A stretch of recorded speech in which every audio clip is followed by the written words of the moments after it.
Assalamualaikum warahmatullahi wabarakatuh.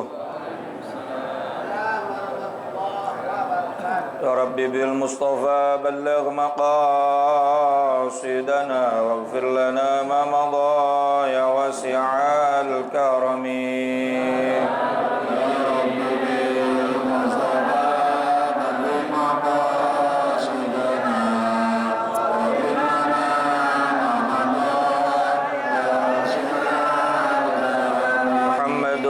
Sayyidul kaunaini wa thaqalaini wal fariqaini min urbin wa min ajami.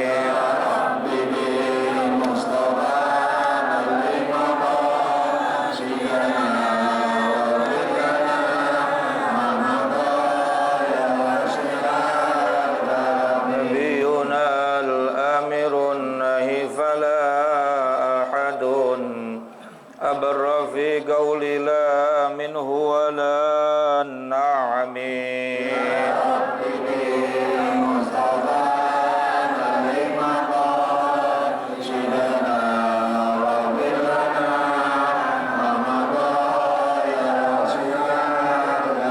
Wal habibul ladzi turja syafa'atuhu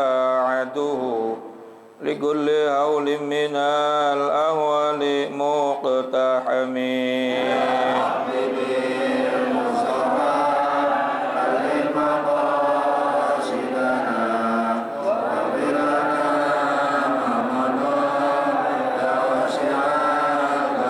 اللهم صل وسلم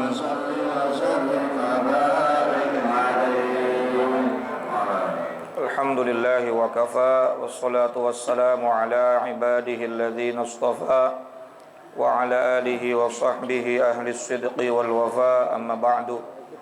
Yang saya hormati dan sama-sama kita muliakan para guru-guru kita, Kiai Haji Dr. Andes Muhammad Ja'far, Kiai Haji Ahmad Habibi Abdul Rashid Ramli, Kiai Haji Zulfa Mustafa Mugarrab bin Yusuf, Kiai Haji Farah Furqan. Mudah-mudahan semua guru-guru kita diberikan panjang umur, sehat afiat dan barokah ilmunya buat kita semuanya, amin ya rabbal alamin.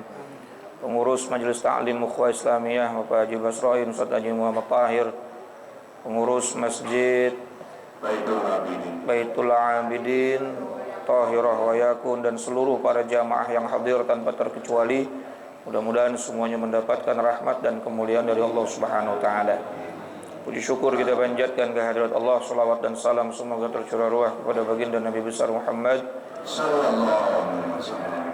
Dan kita berharap mudah-mudahan termasuk bagian dari umatnya yang akan mendapatkan syafaat di yaumil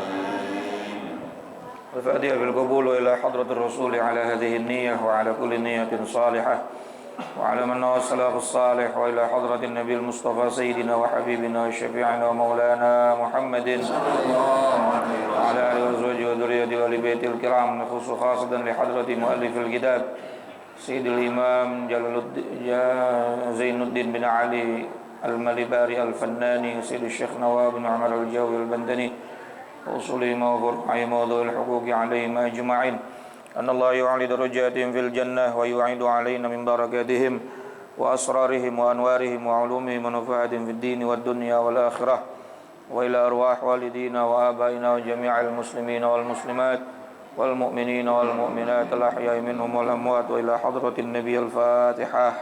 أعوذ بالله من الشيطان الرجيم. بسم الله الرحمن الرحيم. الحمد لله رب العالمين الرحمن الرحيم مالك يوم الدين. إياك نعبد وإياك نستعين. اهدنا الصراط المستقيم صراط الذين أنعمت عليهم غير المغضوب عليهم ولا الضالين. رب اغفر لي ولوالدي آمين. Bismillahirrahmanirrahim. Qala al-musannif rahimahullah ta'ala, nafa'na bi'ulumihi wa amadna bi asrari fid dharain, amin. Syu'batus sadisatu wassittun.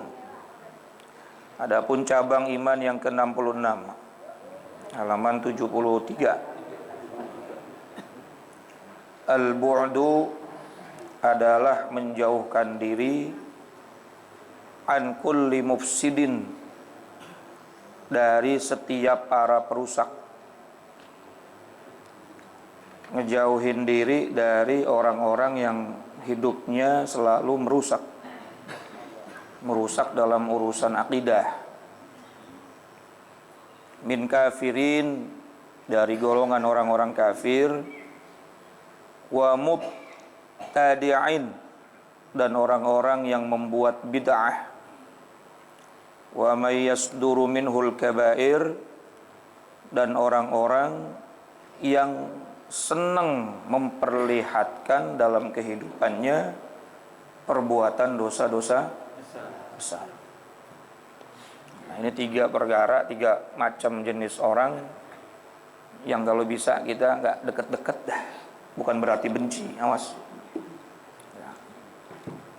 Menjaga jarak dalam bergaul dari 3 golongan ini. Bukan berarti apa? Nggak boleh kita. Kalau sifatnya, kelakuannya silahkan. Tapi kalau manusianya nggak boleh. Nah, harus bisa dibedakan.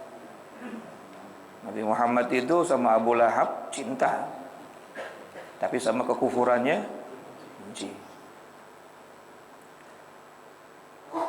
Sehingga Rasulullah itu kepengen seluruh manusia itu masuk surga. Kan berarti Rasulullah cinta kepada seluruh manusia. Sehingga beliau dikatakan rahmatan lil. Cuman ada hal-hal yang harus kita perhatikan agar kita tidak terlalu dekat. Nah, diantaranya tadi min kafirin wa mubtadi'in wa may yasduru minhul kabair. Ya, orang-orang kafir, orang-orang yang berbuat bid'ah, dan orang-orang yang suka memperlihatkan dan bangga dengan dosa besarnya. Nah, dosa dibanggain gimana ya? Semalam udah habis 3 krat, agak goyang gua, ajib. Betul nggak? Masya Allah.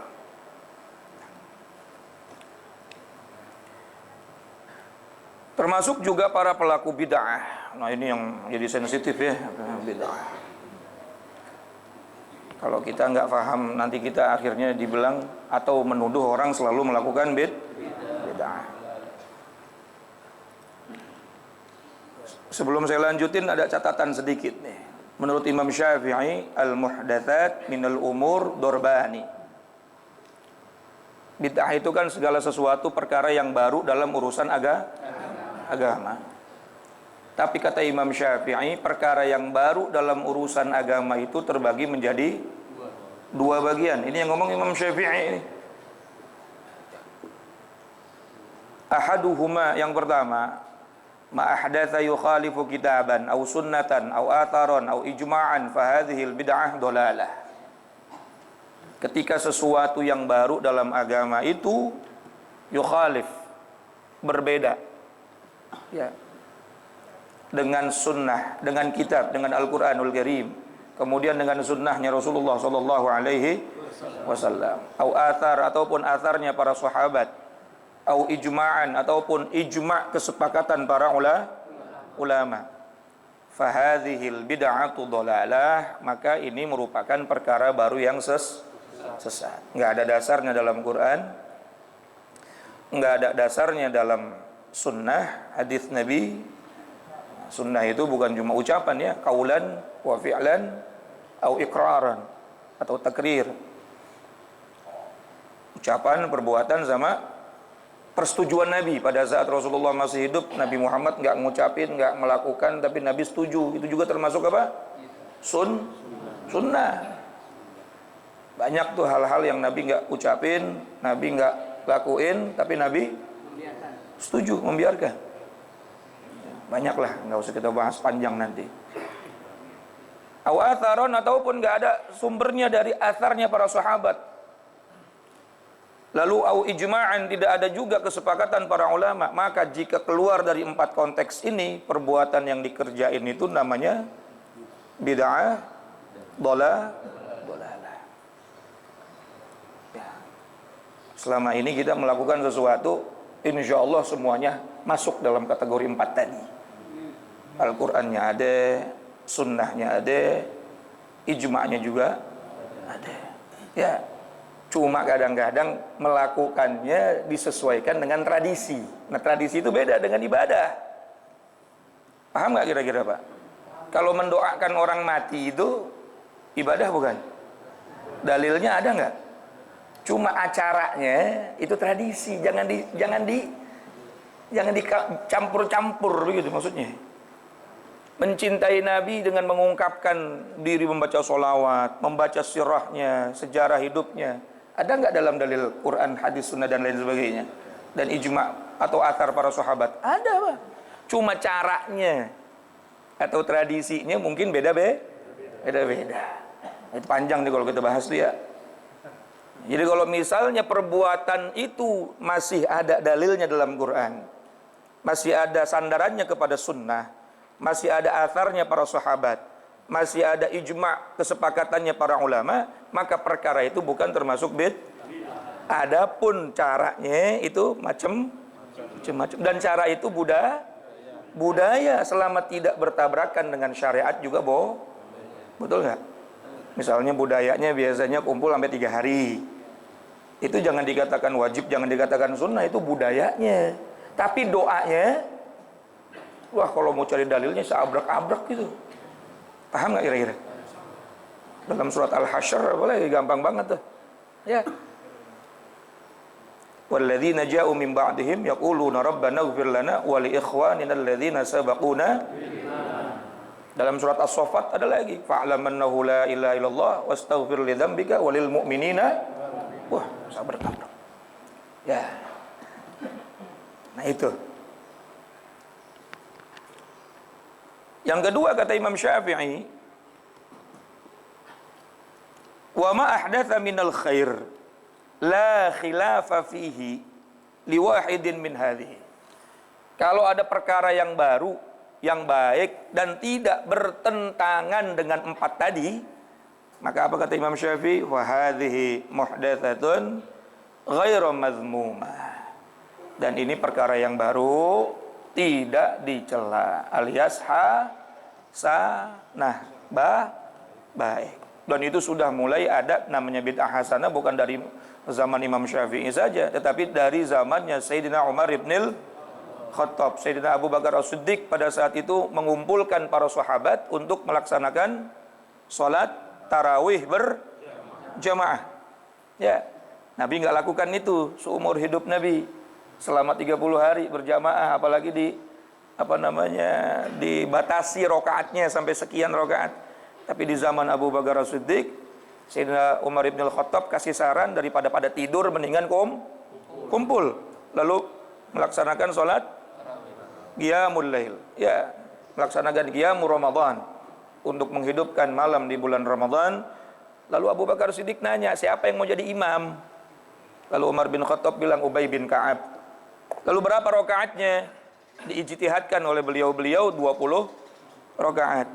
Apa kata beliau, Sayyidina Umar bin Khattab? Wallah, demi Allah, ni'matul bid'ah hadhihi, sebaik-baiknya bid'ah adalah ini. Berarti gak semua yang tidak dilakukan oleh Nabi lalu kita katakan selama masih ada sandarannya dari Quran, dari sunnah, kemudian apa lagi?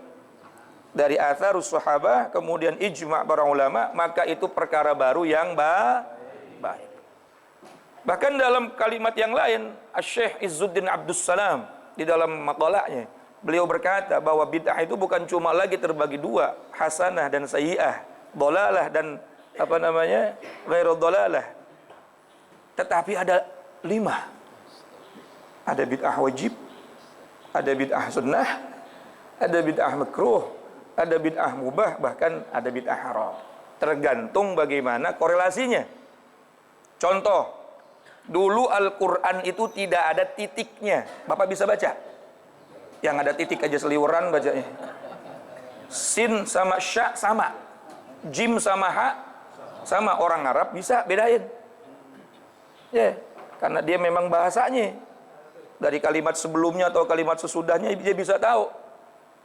Itu baru ada titiknya setelah ada seseorang yang bernama Abul Aswad Ad-Du'ali, bukan sahabat di zaman Rasulullah hidup.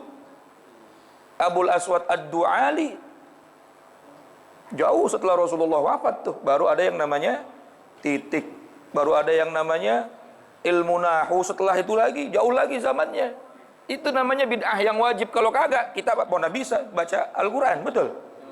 Segala perkara yang baru yang nggak ada di zaman Nabi lalu diadakan sekarang dalam rangka untuk bisa memudahkan baca, wajib nggak kira-kira? Nggak usah itu deh, kejauhan deh. Iqra. Kitab Iqra, kitab Qiraati ada di zaman Nabi? Nggak ada. Boleh sekarang? Hasanah atau sayyah? Tujuannya baik dan seterusnya dan seterusnya. Ini kita nggak panjang-panjang ya, guru kita banyak. Nah, jadi jangan sampai kita pada kalimat ini harus menjauhi ahli bid'ah. Tiba-tiba ada orang sholawatan dijauhin, ada orang tahlilan dijauhin, ahlul bid'ah. Enggak, konteks bid'ah itu ketika dia melakukan sesuatu perkara ibadah tidak ada dasar Qur'annya, tidak ada dasar sunnahnya, tidak ada dasar athar sahabatnya, tidak ada dasar ijma ulamanya, baru dikatakan bid'ah. Adapun cara itu tradisi. Ya, selama bukan cara yang sudah mahdoh, yang sudah baku, jangan dirubah-rubah. Nah, Masya Allah. Itu selumit aja ini, soalnya ada kalimat bid'ah di sini.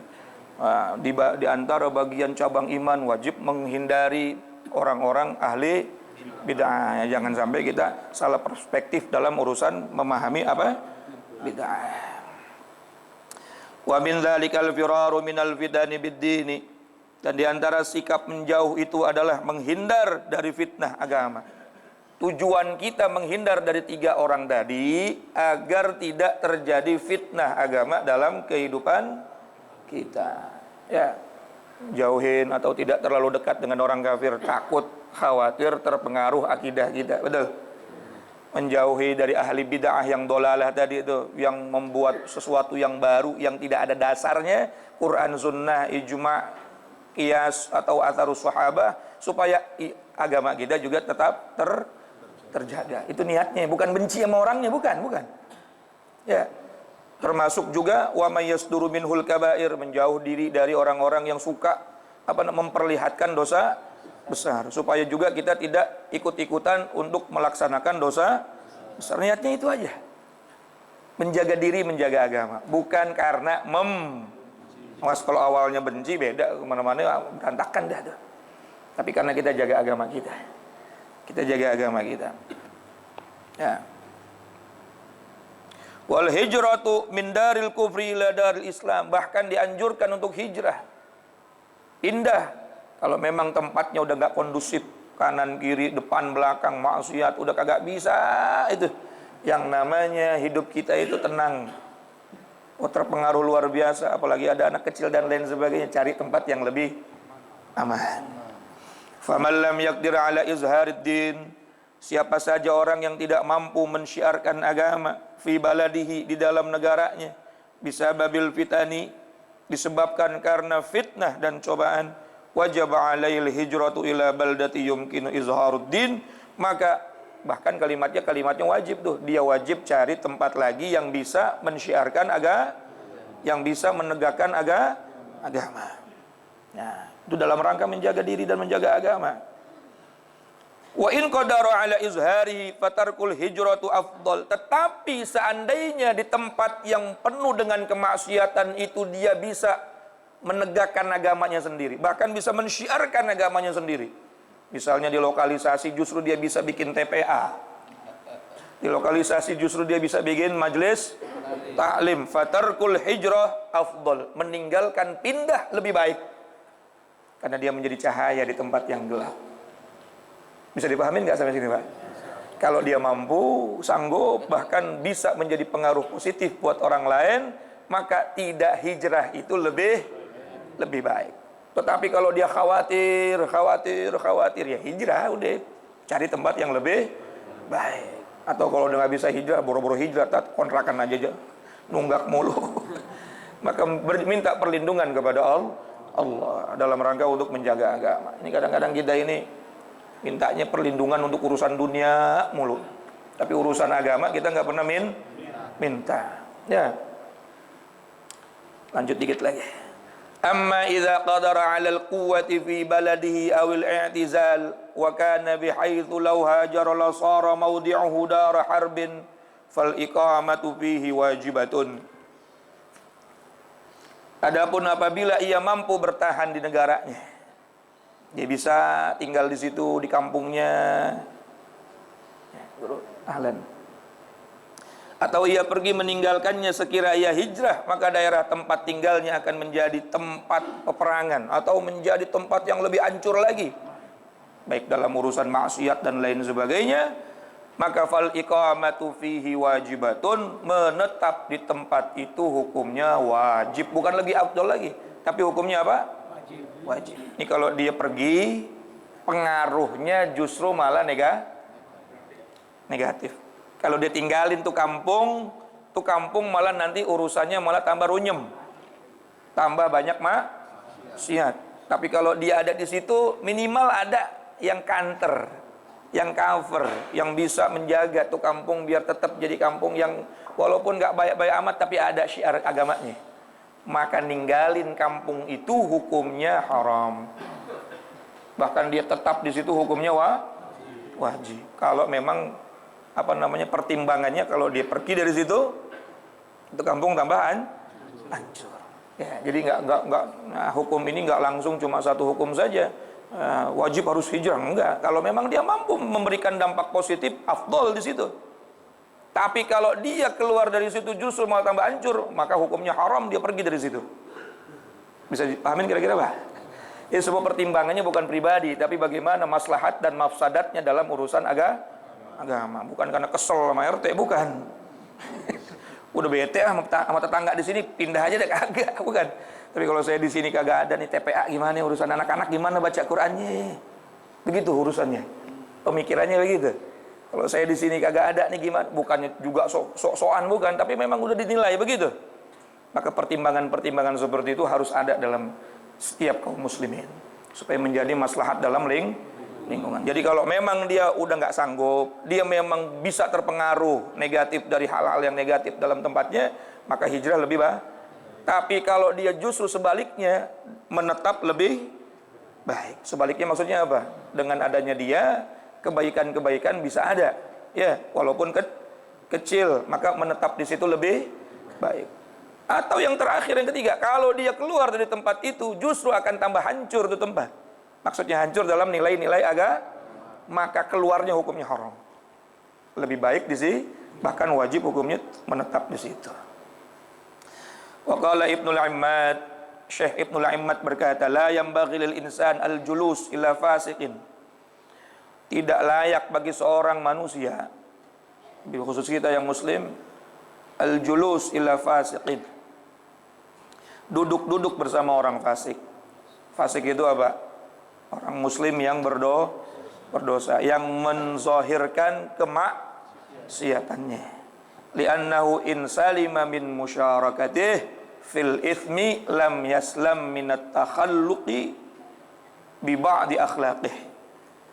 Kalau ada orang duduk-duduk dengan orang yang suka menzahirkan kemaksiatannya, bukan kita sok baik, Pak, ya, bukan ya. Ini cuma anjuran agama, ya. Makanya tadi saya bilang, niatnya bukan buat sok-sokan, bukan karena kita benci sama orang itu, bukan, tapi kita lagi jaga diri kita dari pengaruh-pengaruh negatif. Nah, kata Ibnul Immad, orang yang selalu duduk dengan orang fasik, kalau dia selamat dari tidak berbuat dosa, maka dia tidak akan selamat dari pengaruh akhlak buruknya. Misalnya dia kagak minum, dia yang satu minum, yang satu kagak, selamat kan ya? Tapi akhlaknya insya Allah nempel tuh nanti. Kata Imam Abdullah bin Alawi Al-Haddad, orang baik, orang berakhlak baik, kumpul sama orang yang berakhlak buruk, seperti orang sehat kumpul sama orang sakit. Saya mau tanya, lebih banyak yang sehat jadi sakit apa yang sakit jadi sehat?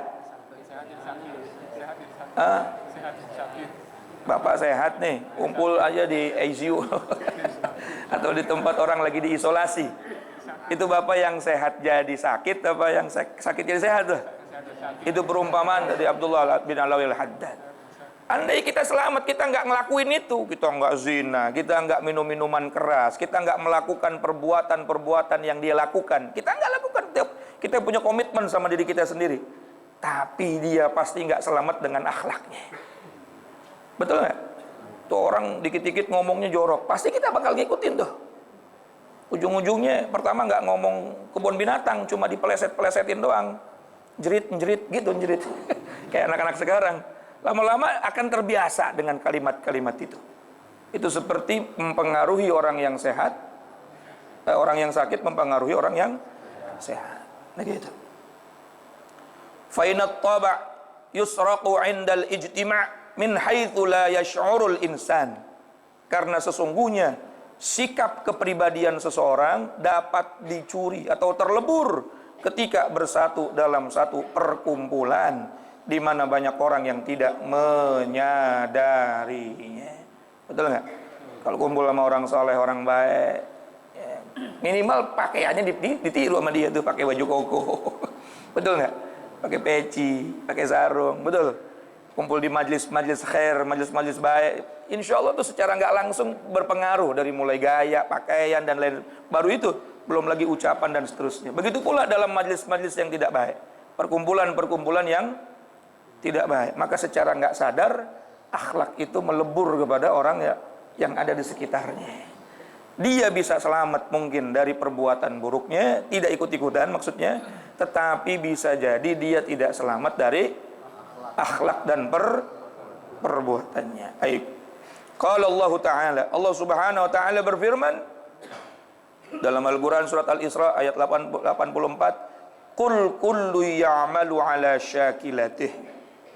Katakanlah wahai Muhammad, tiap-tiap orang berbuat menurut keadaannya masing-masing. Ai kullu wahidin ya'malu 'ala tariqi masyakilihi wa mukhalatih. Maksudnya setiap orang akan berbuat sesuatu menurut bakat, kemampuan dan pergaulannya. Ya. Kemampuannya dia begitu, bakatnya begitu, memang dari kecil. Tabiatnya begitu, ditambah lagi pergaulannya. Ini udah dari firman Allah nih, surat Al-Isra. Nah, jadi hati-hati dalam bergaul. Awas tapi jangan karena tapi karena niat menjaga agama dalam diri kita. Karena kalau niat awalnya benci, itu udah kagak bener deh. Ya, memandang orang dengan pandangan kebencian itu sifatnya siapa? Iblis ya, ana khairum minhu. Aku lebih baik dari dia, itu ada kalimatnya iblis pada saat disuruh tunduk sama Nabi Adam kagak mau. Nah, jadi menyikapi daripada bab ini intinya menghindari daripada tiga macam orang tadi, al-kafirin, au bid'atin, au muzahirul kabair ya. Orang kafir, orang yang selalu melakukan perkara bid'ah dolalah, kemudian orang yang selalu menzohirkan, mengungkapkan perbuatan dosa besarnya dengan bangga, maka kita hindari itu dalam rangka menjaga bukan karena kebencian. Wa qala syair wallahu a'lamu bis-shawab. Alhamdulillah. Insyaallah kita lanjutin lagi minggu depan, masih membahas tentang cabang iman yang keberapa tadi? 66 dalam rangka menjaga pergaulan dari orang-orang yang merusak akidah, merusak akhlak, tapi harus dengan niat menjaga agama, bukan karena unsur kebencian. Wallahu a'lam bishawab. Assalamualaikum warahmatullahi wabarakatuh.